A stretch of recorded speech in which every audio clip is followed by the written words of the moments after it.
দুর্নীতির কালো হাত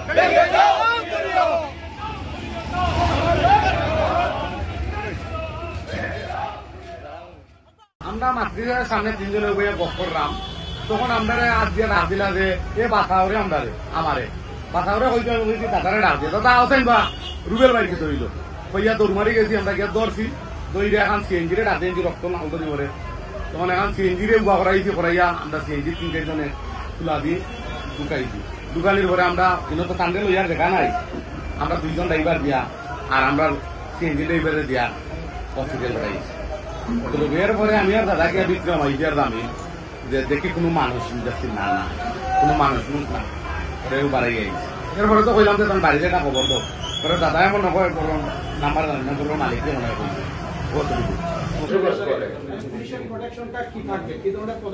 এবং পরবর্তীতে সদর হাসপাতাল যেহেতু গেছে ওই জায়গায় আমরা আবার সেখানে আমাদের টিম কাজ করে ওখান থেকে মোটামুটি আমরা একটা ক্লিয়ার ছবি পাই তার একটা হত্যাকারী, কিন্তু আমরা তাকে কোনোভাবে শনাক্ত করতে পারতেছিলাম না। কিন্তু আমাদের টিম এই জেলার 7টা থানার মধ্যে আমরা কাজ করি।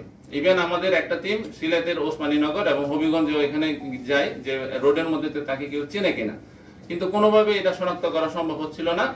অবশেষে গত শুক্রবার দিন আমাদের এই যে এডিশনাল এসপি খায়ের ওসি মাহবুব সহ তারা শ্রীমঙ্গলে যায় এবং শ্রীমঙ্গলে গিয়ে একটা লোক আমাদের এই লোকটার ব্যাপারে সে একটা তথ্য দেয় যে হ্যাঁ আমি তাকে গতকালকে তাকে দেখেছি যে ওই দিক দিয়ে যাচ্ছে, এবং হচ্ছে আমাদের একটা এখানে টার্গেট ছিল হচ্ছে যে আমরা যে ছবি পেয়েছি সেখানে হচ্ছে তার হাতের মধ্যে রক্ত, অর্থাৎ তার ব্যান্ডেজ থাকার কথা হাতের মধ্যে।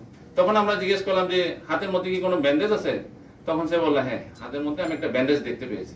এই যে তখন আমাদের তাকে শনাক্ত করাটা আমাদের সহজ হয়ে যায়। তো গ্রেফতার করার পরে সে আমাদেরকে প্রথমে স্বীকার করতে চাচ্ছিল না, পরবর্তীতে জিজ্ঞাসাবাদের এক পর্যায়ে সে আমাদেরকে স্বীকার করে যে হত্যাকাণ্ডের সাথে সে জড়িত ছিল। ছুরি দিয়ে সে হত্যাকাণ্ডটা ঘটিয়েছিল তার দেখানো মতে আমাদের গির্জা রোড থেকে ওটা উদ্ধার করেছি। তারপর রিক্সাওয়ালাকে যে ভাড়া দিয়েছে সেটা আমরা যে 20 টাকার নোট সেটা আমরা রক্তমাখা যে নোটটা এটা উদ্ধার করেছি। এই যে ছিনতাই করবে এটা কিন্তু সে 2-1 দিন ধরে এটা চেষ্টা চালাচ্ছিল এই জায়গায়। গত 6 তারিখে অর্থাৎ ঘটনা হচ্ছে 7 তারিখ, 6 তারিখে সে আরেকবার আসে যে ছিনতাইয়ের পরিকল্পনা করে। সে কুসুমবাগের শ্রীমঙ্গল থেকে কুসুমবাগে আসার পর থেকে কুসুমবাগ থেকে একদম এই পর্যন্ত চৌমুনা পর্যন্ত এই জায়গায় সে চেষ্টা করেছিল। পরবর্তীতে সে শ্রীমঙ্গলে ফেরত যায় এবং পরবর্তী 7 তারিখ আবার আসে। আসার পরে এই খুঁজতেছিল যে একাকি কাউকে পাওয়া যায় কিনা, যে দোকানদার ওখানে কোনো লোকজন থাকবে না অথবা কাস্টমার কম এবং কর্মচারী কম, এরকম খুঁজতেছিল। আমাদের যে ভিকটিম শাহ ফাইজুর রহমান ওরফে রুবেল, ওনার দোকানে আসার পরে দেখে যে উনি একা, উনি তখন নামাজ পড়তেছিল। তো নামাজের মধ্যে আসলে আমরা জিজ্ঞেস করলাম যে নামাজের মধ্যে তো তুমি ঘটনা ঘটাইতে পারতা, তাহলে নামাজের মধ্যে করো নাই কেন? কিন্তু সে বলতেছে যে এটা একটু বেশি মানে তার বিবেকের মধ্যে লাগতেছিল যে নামাজের মধ্যে যদি আমি ছুরি মারি তাহলে এটা কেমন হয়। এই জন্য সে নামাজ শেষ করা পর্যন্ত ওখানে ওয়েট করছিল।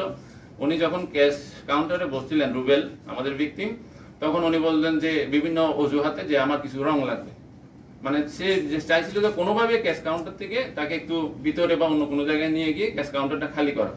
তো তখন বলে যে কি রং, এই বলতে বলতে তখন তাকে ভিতরে নিয়ে গেছে। যখনই সে রংটা দিতে চাইছিল তখন একটা সে ছুরি দিয়ে ঘাই মারে, অর্থাৎ তার উদ্দেশ্য ছিল ওখানে ঘাই মেরে আহত করে ক্যাশ কাউন্টার থেকে টাকা নিয়ে যাবে। কিন্তু রুবেল তখন তাকে ধরে ফেলে ঝাপটাঝাপটি করে ফেলে চিল্লাচাল্লি করতেছিল। তখন সে বাকিগুলো অনবরত আরো আমাদের হিসাব মতো 15টা ঘাই মারে এবং সে ওখানে গুরুতর অসুস্থ হয়ে যায়। এবং সে ওখান থেকে এসে তাকে আহত অবস্থায় রেখে সে ক্যাশ কাউন্টারে আসছিল, ক্যাশ কাউন্টার থেকে সে 1100 টাকা নিচ্ছে।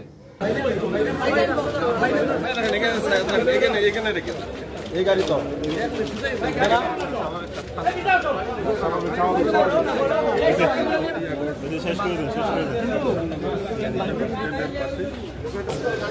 ঠিক আছে, ক্লোজ।